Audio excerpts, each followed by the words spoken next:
Hey folks, welcome back to Judge Talk. Today's courtroom showdown is one you don't want to miss. The state tries to push a weak case, but the defense isn't having it. Watch as the defense attorney completely dismantles the prosecution, and Judge Fleischer calls it like it is. Let's break it all down together. And what's alleged is, and it's the last clause, maybe two clauses, it says, a place specifically described in order, to wit, the residence of a protected individual, namely Mark, and it should say Mick Williams, but it says Mark Williams. So it's in order to meet this charging document, it would have to be that gentleman's residence, and he does not reside there, as by his own representation to the state.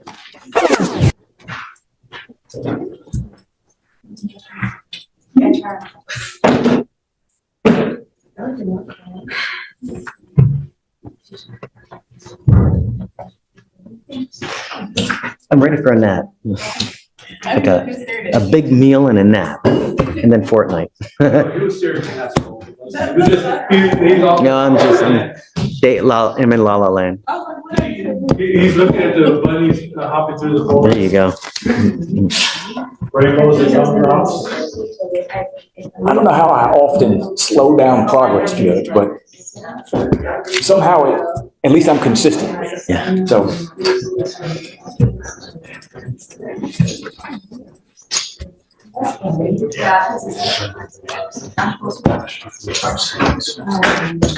Listen, you don't need to say a word. Good morning, Mr. Bio. You speak English, right? Yes. Okay. Shh. All right, Mr. Bio, you're charged initially as of, it looks like November 7th, you picked up an assault of a family member. I see now that you've picked up a new case. As of November 30th, you've picked up a violation of a bond condition or protective order. I don't know which it is. All I know is that you picked up a violation case. You're facing now another year in jail and or a $4,000 fine. I haven't done probable cause, so we're going to do that. You have the right to remain silent. Anything you say can or will be used against you. You have the right to have an attorney present if you cannot afford one. Sir. Officers were dispatched to a residence in Harris County, Texas in response to a disturbance. The complainant stated that he was locked out of his residence by his ex-wife's new boyfriend. Complainant went to the residence because his ex-wife had called them and stated that she was going to work. When the complainant asked who would be watching their children, the ex-wife said a friend. Complainant then heard defendant's voice in the background and went over to the apartment. Complaining witness is the same complainant. You said he heard whose voice? The complainant heard the defendant's voice in the background.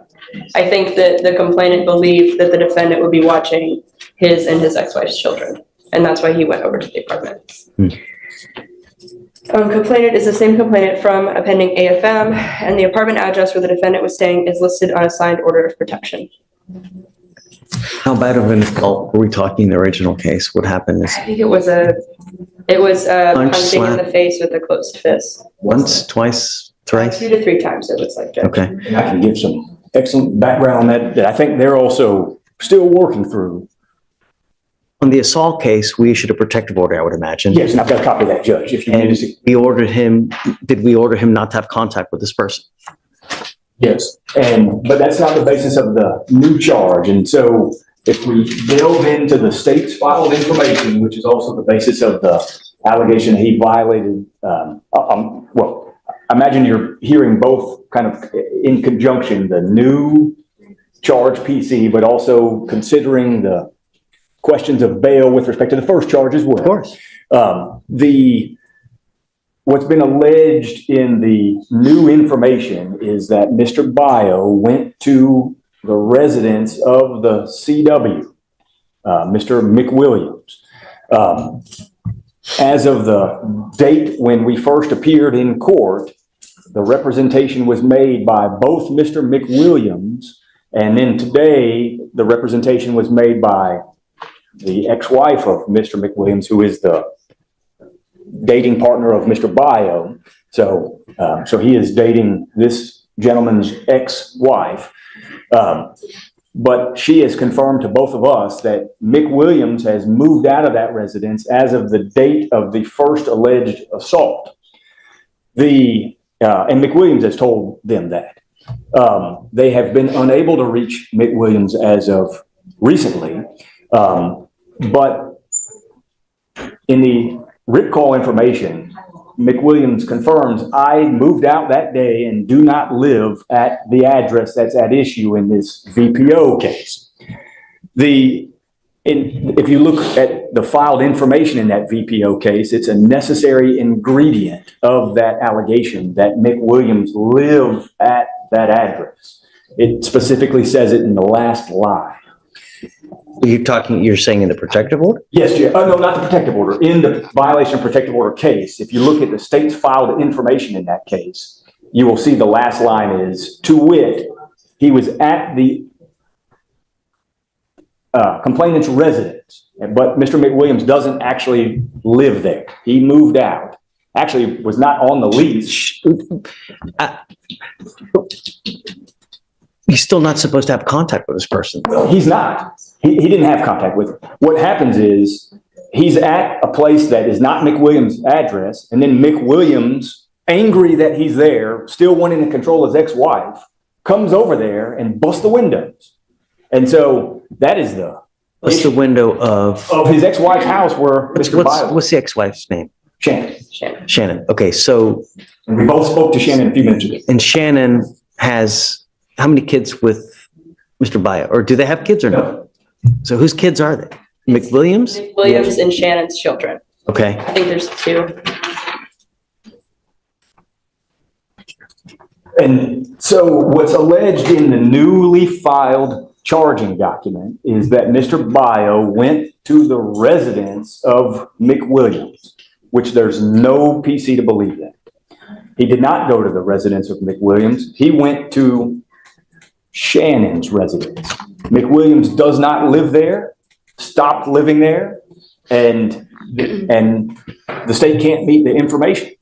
And so there's no PC on my argument, Judge, is that there's no PC that the state or the officer. So in our case, in the assault case,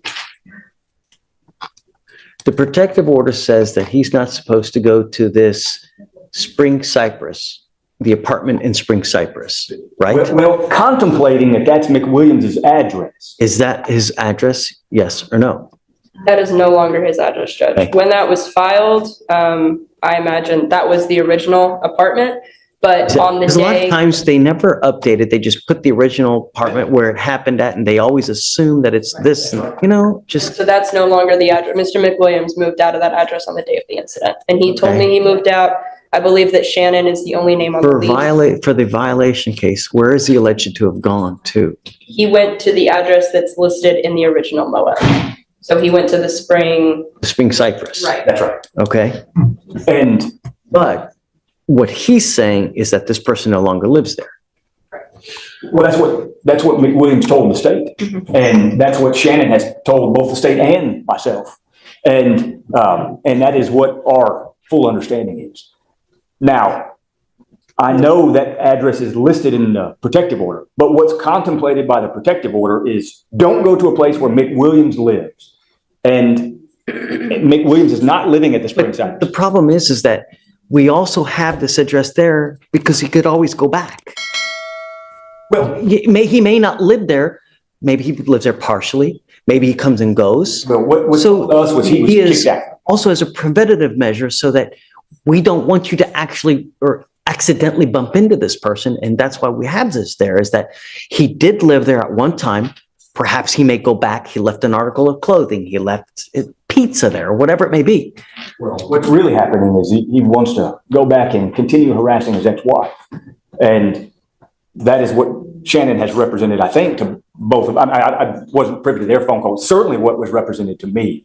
And What do you want? well, I want no PC to be found on the violation of protective order charge because an element of that offense that's been alleged is that Mr. Bio went to the residence of McWilliams. McWilliams does not live there. It's not his residence. So there's no PC to believe that that element is met. What do you think? Judge, I don't know, on this matter, I gotta think, it's expressed in the order is that address was PC, but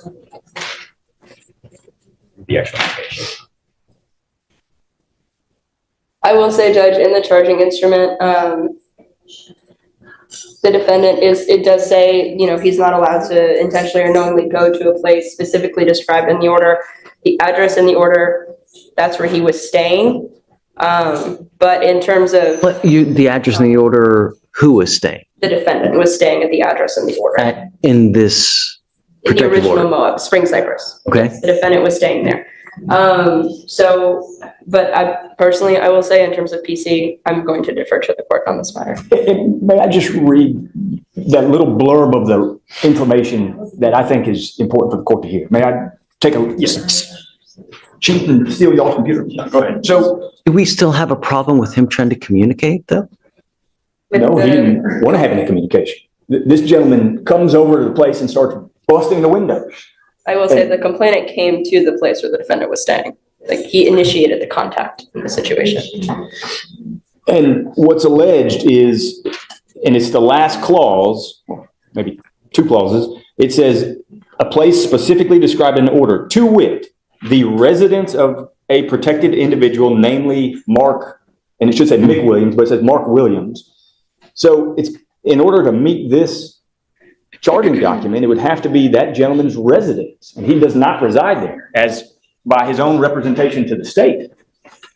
And so I'd ask that, and I know it's a very unique situation. How do we go forward though? If I find no PC, how do we go forward? No. Well, goes back out on bond while we prepare our defense to the initial charge of assault, which I think they've seen quite a bit by way of background about Mr. McWilliams. But how do we know that this isn't going to happen again? Well, I will say, I'm not sure where Mr. Byer will be staying if he were to get out on bond, but the witness, Shannon, she is no longer living in her apartment as of tomorrow. So that address it won't even belong to any of them as of tomorrow. Do we do a no contact with both? We would do no contact with the witness, with Shannon. With Shannon? But I would ask no contact with Mr. McWilliams. and You are now in a relationship with Shannon, right? that's right, Judge. Just yes. But yes, So I've instructed him, just let me answer for him, Judge. But he is in a relationship with Shannon. That's right. And he moved here from Hawaii to be with Shannon, and the ex-husband takes issue with it. And the ex-husband has a very violent history with Shannon. And so long-term, we think there'll be issues with case one even. But I understand that that's not really we're not there yet. I think the question is what to do if he is out. I do think, obviously, no contact whatsoever in any form, shape at all with Mr. McWilliams is appropriate, and that is what existed. Unfortunately, the state can't even reach McWilliams because he doesn't have a phone number that is even good. have you run an NCIC check on this McWilliams guy? We can see his in-county criminal history, but I can run a new check on it. Do you see? I mean, I don't want to be Pretty incorrect, expensive. but I think he's got violent history with Shannon, but maybe Judge, when you get to be my age, it's hard to remember all the details, but I think I recall that, but maybe I'm mistaken. I don't want to represent something inaccurate. you have inherited a dangerous situation. And Mr. Bio, you need to be very careful. You know, if you are in a relationship with someone and they have another person that's in their life that's like this, you could be the bearer of bad times. So you need to be very careful. You're in a very volatile situation. So you need to be careful going forward because it really could just could go out of control. You may need to get a protective order yourself. You know, it's very possible that you may need to get a protective order. So just be careful. You're in good hands. You ever have any issues, just reach out to Brian. We can always help you out as well. I'll find no PC on the violation of a protective order, but just be careful because there are a lot of vindictive people in this life that will they'll try to make your life a living hell. And you being on bond in this case, they can do that.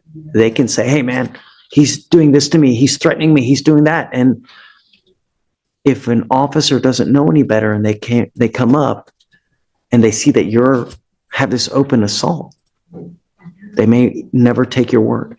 They may never even speak to you. They'll just put you in county. So you gotta be careful. You know, you're in good hands. We'll help you out for as much as we can. Okay? Okay, so I'll find OPC on the, And I think, Judge, what, on the violation case. And I'm not gonna revoke your bond on the original assault case, Mr. Bio, but you gotta be careful, man, you know? and Judge, I think you should also have him give his updated address to pretrial would be appropriate as well. Okay. And I think there's probably somehow make a notation in everywhere so that we know where Shannon lives. You don't have an address for, McWilliams, so I don't know how we're going to handle Well, that. I think the protective order does say any address where McWilliams does reside. So whether or not, I guess that'd be a notice question, but we know not to go anywhere where he lives. I think the issue is whether this other person's going to now be, Okay. You understand all that? Do you have any questions? Just be careful. Life's too short to live either in a 6x9 box or be 6 feet under because you got other people that have just be careful. All right. Thank you, Judge. Good luck. Good luck, Mr. Bio. And there you have it. Major credit to the defense for standing firm and to Judge Fleischer for seeing through the noise. If you enjoyed this breakdown, don't forget to like, subscribe, and share your thoughts in the comments below. We've got more courtroom drama coming your way, so stay tuned and see you in the next one.